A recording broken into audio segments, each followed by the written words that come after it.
अमावस्या के दिन आपको लगता है कुछ ना कुछ तकलीफें लग रही है तो एक पीपल का पत्ता ले लो, उसके ऊपर एक कपूर का टुकड़ा ले लो, सारे घर में घुमाकर उसको दरवाजे के बीच मध्य में जलाकर रख दीजिए। थोड़ी सी देर जला दीजिए, 20 से 25 मिनट के अंदर।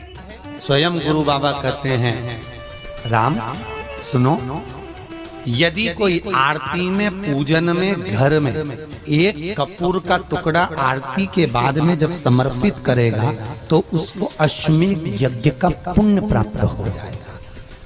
अश्वमेध यज्ञ के पुण्य को पाने के लिए कपूर का टुकड़ा आज भी आरती में जलाया जाएगा, आज भी।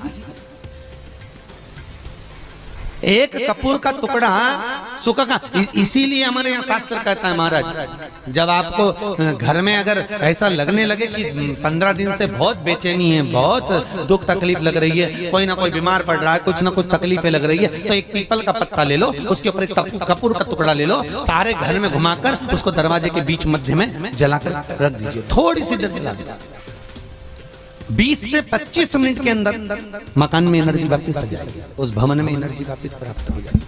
अमावस्या के दिन आपको लगता है कि हमारे पूर्वजों का उद्धार नहीं हुआ, हमारे पूर्वजों का कल्याण नहीं हुआ, कहीं अधोगति में कोई चला गया है, उसका बस एक बार, रोज नहीं जरूरत है, प्रतिदिन जरूरत ही नहीं, महीने में एक बार अगर अमावस्या के दिन भी आपने चंदन के थोड़ा सा चंदन अगर मेरे देवाधिदेव महादेव को 7 स्थान पर समर्पित किया है। अशोक यहाँ पर वर्णन कर रही है, मैना, धन्य और कला की कथा कर रही है। तीनों ने सनकादि ऋषियों से मांगा। चंदन भगवान को अति प्रिय होता है और चंदन ही एक ऐसा होता है जो पितरों को भी प्रिय होता है, जिसका स्पर्श मात्र लगने से पूर्वजों का कल्याण हो जाता है। वो चंदन 7 स्थान शिवलिंग के बताए हैं, जहां पर भूल से भी अगर कोई चंदन की उंगलियां लगा देता है, 7 स्थान ऐसे हैं जहां चंदन की मात्र उंगलियां लगा देने से ही शिव पितृलोक के पितरों को मुक्ति प्रदान करके वैकुंठ लोक का निवास दे गए। 7 स्थान।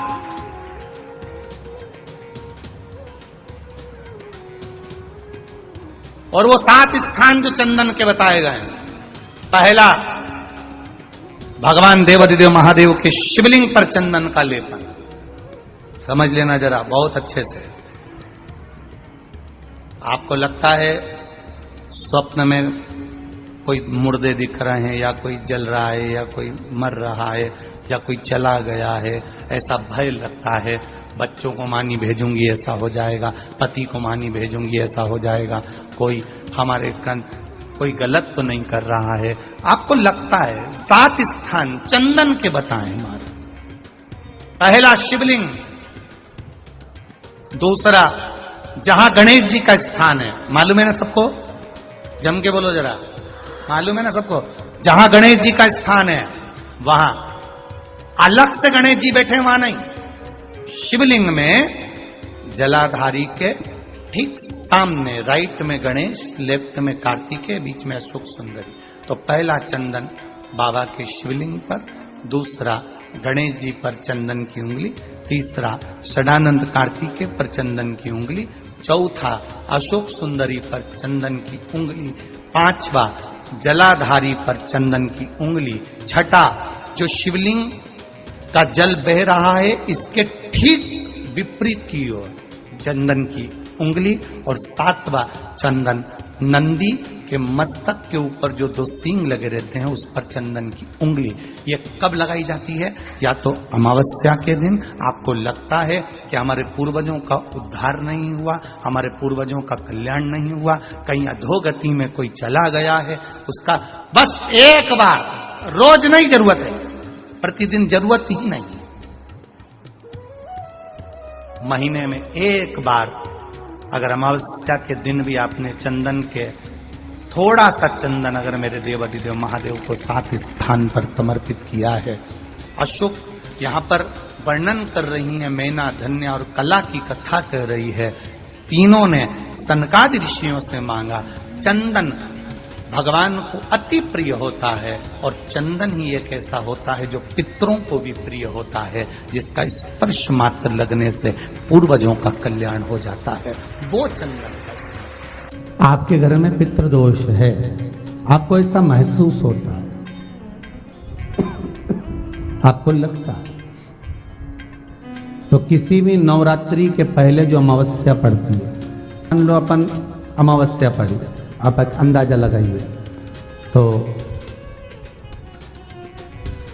जिस दिन अमावस्या रहे उस दिन चावल की कटोरी में एक कपूर का टुकड़ा रख दीजिए, मान छोटा सा, और कपूर का टुकड़ा रखकर उस कपूर को दरवाजे के बाहर कटोरी में ही, चावल रखी हुई कटोरी में ही उसको पितरों का स्मरण कर कर जला दीजिए।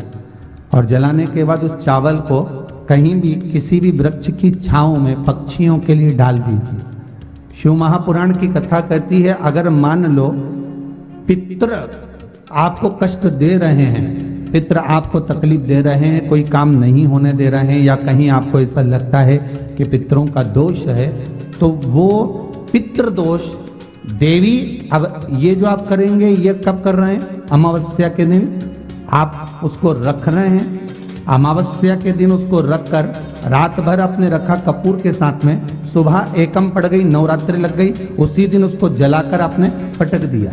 अर्थात उससे देवी और पितृ इन दोनों का आशीर्वाद जो प्राप्त होता है, तो घर में से पितृदोष समाप्त होकर लक्ष्मी की वृद्धि प्रारंभ हो जाती है, कार्य में सिद्धता आ जाती है। मान लो अगर पितृदोष है तो करो, नहीं है बड़े अलमस्ती से रहो, तो ये पितृदोष का स्मरण। तो यहाँ शास्त्र कह रहा है कि पितरों का जो लोक होता है, पितर जो लोक होता है, उस पितृलोक में 64 योगिनियां प्रवेश नहीं करती। शिव महापुराण कर रही है, शंकर की कथा कर रही है। एक छोटा सा उपाय अवश्य करिए। मान लो आपको लग रहा है कि आपके घर में पितृदोष है, आपको ऐसा महसूस होता है, अमावस्या पड़ती है, चावल की कटोरी में एक कपूर का टुकड़ा रख दीजिए, छोटा सा, और कपूर का टुकड़ा रखकर उस कपूर को दरवाजे के बाहर कटोरी में ही, चावल रखी हुई कटोरी में ही उसको पितरों का स्मरण कर कर जला दीजिए। और जलाने के बाद उस चावल को कहीं भी किसी भी वृक्ष की छांव में पक्षियों के लिए डाल दीजिए। शिव महापुराण की कथा कहती है, अगर मान लो पितृ आपको कष्ट दे रहे हैं, पितृ आपको तकलीफ दे रहे हैं, कोई काम नहीं होने दे रहे हैं, या कहीं आपको ऐसा लगता है कि पितरों का दोष है, तो वो पितृदोष देवी, अब ये जो आप करेंगे ये कब कर रहे हैं? अमावस्या के दिन आप उसको रख रहे हैं। अमावस्या के दिन उसको रखकर रात भर आपने रखा कपूर के साथ में, सुबह एकम पड़ गई, उसी दिन उसको जलाकर आपने पटक दिया।